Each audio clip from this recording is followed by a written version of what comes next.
ये है एंटार्क्टिका, जो सदियों से इंसानों की पहुंच से दूर और उनके लिए एक बहुत बड़ी मिस्ट्री रहा है। चाहे वो ब्लड वाटरफॉल्स हों, मिस्टीरियस एनिमल्स हों, अंडरग्राउंड लेक्स हों या बर्फ के नीचे दबे हुए शहर हों, एंटार्क्टिका के बारे में कई ऐसी मिथ्स और मिस्ट्रीज हैं जिनका आज भी सुराग नहीं लगाया जा सका। एंटार्क्टिका दुनिया का वो अकेला कॉन्टिनेंट है जहाँ कोई इंसान नहीं रहता, क्योंकि यहाँ पर टेम्परेचर -90 डिग्री सेल्सियस तक चला जाता है। इसके साथ साथ यहाँ पर 300 किलोमीटर/आवर की स्पीड से बर्फ के तूफान भी आते हैं। इसी तरह एंटार्क्टिका दुनिया का सबसे ड्राई कॉन्टिनेंट भी है, इतना ड्राई कि आपको शायद ये जानकर हैरत होगी कि इसे डेजर्ट भी कहा जाता है, क्योंकि यहाँ पर सिर्फ 51 मिलीमीटर बारिश होती है। इस सब के बावजूद पिछले कई 100 साल से बहुत से कंट्रीज एंटार्क्टिका का कंट्रोल लेने की कोशिश कर रहे हैं। एंटार्क्टिका का ये मैप देखें, इस हिस्से को फ्रांस क्लेम करता है, इस पार्ट को नॉर्वे क्लेम करता है, ऑस्ट्रेलिया इस सारी राइट साइड को क्लेम करता है। इसी तरह ब्रिटेन, चिली, अर्जेंटीना और न्यूजीलैंड भी एंटार्क्टिका के कुछ हिस्सों को क्लेम करते हैं। लेकिन आखिर इसकी वजह क्या है? बर्फ की इस तह के नीचे आखिर ऐसा क्या है कि दुनिया की सुपर पावर्स इसका कंट्रोल लेना चाहती हैं? आज हम सॉल्व करने जा रहे हैं एंटार्क्टिका की कुछ मिस्ट्रीज, और साथ ही में हम इसकी भी खोज लगाएंगे कि एंटार्क्टिका को असल में डिस्कवर किसने किया था। और आखिर में हम ये भी देखेंगे कि इस बर्फ के नीचे आखिर ऐसे क्या राज छुपे हैं जिन्हें दुनिया की सुपर पावर्स जानती हैं और इसीलिए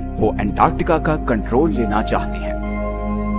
एंटार्क्टिका किसने डिस्कवर किया? Depends on who you are asking. Britishers कहते हैं कि एंटार्क्टिका उन्होंने डिस्कवर किया था, जबकि रशियंस कहते हैं कि सबसे पहले उन्होंने यहाँ कदम रखा था। लेकिन एंटार्क्टिका का जिक्र आज से कई हजार साल पहले ग्रीक फिलोसोफर एरिस्टोटल ने किया था, जब उसने कहा कि जमीन गोल है और नॉर्थ और साउथ पोल एक दूसरे के मिरर इमेजेस हैं। 2021 में रॉयल सोसाइटी ऑफ न्यूजीलैंड की एक स्टडी पब्लिश हुई, जिसमें ये कहा गया कि इधर ऑस्ट्रेलिया के पास पॉलिनेशियन आइलैंड्स पर रहने वाले माओरी लोग शायद पहले इंसान थे जो 7वीं सदी में एंटार्क्टिका पहुंचे थे, क्योंकि उनकी पुरानी कहानियों में एक ऐसे बर्फीले कॉन्टिनेंट का जिक्र मिलता है जो जमीन की सदर्न साइड पर है। खैर, रिकॉर्डेड हिस्ट्री में ब्रिटिश ऑफिसर जेम्स कुक वो पहला यूरोपियन था जो एंटार्क्टिक सर्कल क्रॉस करके इधर एंटार्क्टिका के पास पहुंचा। लेकिन वो अभी एंटार्क्टिका से 130 किलोमीटर दूर ही था कि उसने अपनी शिप वापस मोड़ ली, क्योंकि उसे एंटार्क्टिका तो नजर नहीं आया, मगर पानी में तैरते हुए आइसबर्ग्स जरूर नजर आए, और समुद्र के तेवर ऐसे थे कि शिप को आगे लेकर जाना बहुत खतरनाक था। इसीलिए जेम्स कुक ने कहा था कि इस सदर्न कॉन्टिनेंट तक पहुंचना इतना खतरनाक है कि शायद ही कभी कोई इंसान यहाँ तक आए। कैप्टन कुक के बाद और भी बहुत से लोगों ने एंटार्क्टिका डिस्कवर करने की कोशिश की, मगर वो कामयाब नहीं हो सके। फिर 19वीं सदी के आते ही इकोनॉमिक डोमिनेंस के लिए कंट्रीज के बीच एक कंपटीशन शुरू हो गया। दुनिया अब एक न्यू वर्ल्ड ऑर्डर की तरफ बढ़ रही थी। रिसोर्सेज और नए ट्रेड रूट्स डिस्कवर हो रहे थे, इंडस्ट्रीज लग रही थी। हर कंट्री आने वाली नई सदी में सुपर पावर बनना चाहता था, और इसीलिए एक्सप्लोरेशंस उरूज पर थी। ऐसे में 1819 में रशियन एम्पायर ने रशियन एक्सप्लोरर फेबियन वॉन बेलिंग्सहाउसन को ये टास्क दिया कि वो पूरी दुनिया के गिर्द चक्कर लगाए और नई कंट्रीज और कॉन्टिनेंट्स डिस्कवर करे। 1820 में फेबियन ने कैप्टन कुक की प्रेडिक्शन गलत साबित की और यहाँ सदर्न ओशन में पहुंचकर एंटार्क्टिका को बहुत करीब से देखा। गो कि उसने एंटार्क्टिका पर कदम नहीं रखा था, मगर उसे मॉडर्न हिस्ट्री का वो पहला इंसान कहा जाता है जिसने एंटार्क्टिका को देखा था। फिर 1900 से 1920s के बीच बहुत से एक्सप्लोरर्स ने एंटार्क्टिका का रुख किया। British explorer Robert Falcon Scott 1911 में अपनी टीम के साथ एंटार्क्टिका पर उतरा और तकरीबन 400 माइल्स तक आगे गया, मगर फिर खराब मौसम और भूख की वजह से उसे वापस पलटना पड़ा। लेकिन वापसी का ये सफर बहुत ही भयानक साबित हुआ। स्कॉट और उसकी टीम सख्त सर्दी और बर्फानी तूफान में फंस गए और इन सब की मौत हो गई। फिर वर्ल्ड वॉर 1 के बाद बहुत सी कंट्रीज ने यहाँ अपनी टीम्स भेजी और इस कॉन्टिनेंट को क्लेम करने की कोशिश की। 1939 में हिटलर के कहने पर जर्मन एयरफोर्स ने यहाँ नाजी फ्लैग्स भी गिराए ताकि इस एरिया को नाजी जर्मनी के कंट्रोल में दिखा सके। वर्ल्ड वॉर 2 के बाद बहुत सी कंट्रीज ने यहाँ अपने रिसर्च स्टेशन सेटअप किए और यहीं से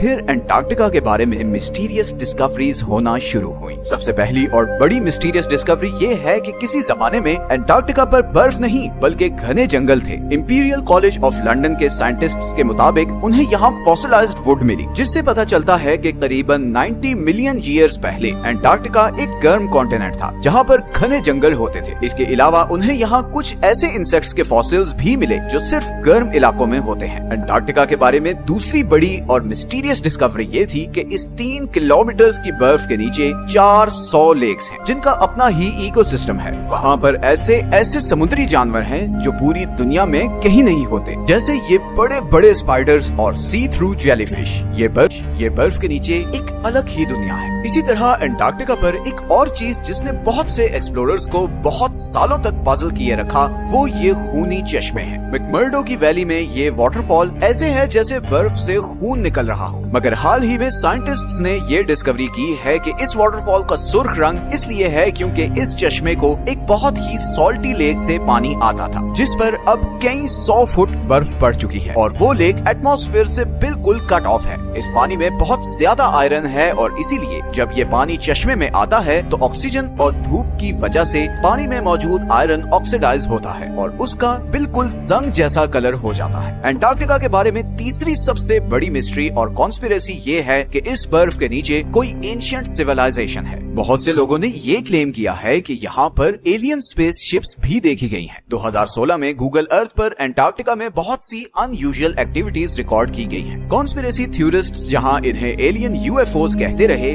वहीं बहुत से पॉलिटिकल एक्सपर्ट्स के नजदीक ये अमेरिका और दूसरे कंट्रीज के सीक्रेट एयर ऑपरेशंस हैं जो वो अंटार्कटिका में कर रहे हैं। और यहीं पर आता है अंटार्कटिका का वो हिडन पॉलिटिकल फ्रंट जिससे बहुत कम लोग अवेयर हैं। जहां बाकी पूरी दुनिया दूसरे जियोपॉलिटिकल इश्यूज में उलझी हुई है, वहीं अमेरिका, चाइना और सोवियत यूनियन अग्रेसिवली अंटार्कटिका पर एक्सपेडिशंस भेज रहे हैं। इनफैक्ट चाइना ने तो वहां अपने मल्टीपल रिसर्च स्टेशन सेटअप किए हैं। 1959 की अंटार्कटिक ट्रीटी के मुताबिक कोई भी कंट्री अंटार्कटिका में साइंटिफिक इन्वेस्टिगेशंस कर सकता है, बस उसे इन स्टडीज का रिजल्ट सब कंट्रीज के साथ शेयर करना होंगे। 1992 में यूएस जियोलॉजिकल डिपार्टमेंट के सर्वे में ये डिस्कवरी सामने आई कि अंटार्कटिका में 500 बिलियन बैरल्स के नेचुरल गैस और ऑयल के रिजर्व्स हैं, लेकिन चाइना और ये दूसरे कंट्रीज इस ऑयल और गैस के लिए अंटार्कटिका में इंटरेस्टेड नहीं है। बल्कि हाल ही में अंटार्कटिका में बहुत ही बड़ी क्वांटिटी में नियोडिमियम, प्रेजियोडिमियम, टर्बियम और डिस्प्रोजियम जैसे रेयर अर्थ मिनरल्स के रिजर्व्स डिस्कवर हुए हैं। ये वो मिनरल्स हैं जो सारी इलेक्ट्रॉनिक डिवाइसेस में यूज होते हैं और क्योंकि दुनिया का फोकस अब ऑयल और गैस से हटकर इलेक्ट्रॉनिक डिवाइसेस को पावर करने वाले एनर्जी रिसोर्सेज की तरफ जा रहा है, तो इन मिनरल्स की डिमांड ऑयल और गैस से भी ज्यादा है। इलेक्ट्रिक कार्स और आयन बैटरीज ही अब फ्यूचर हैं और फ्यूचर को कंट्रोल करने की ये रेस ही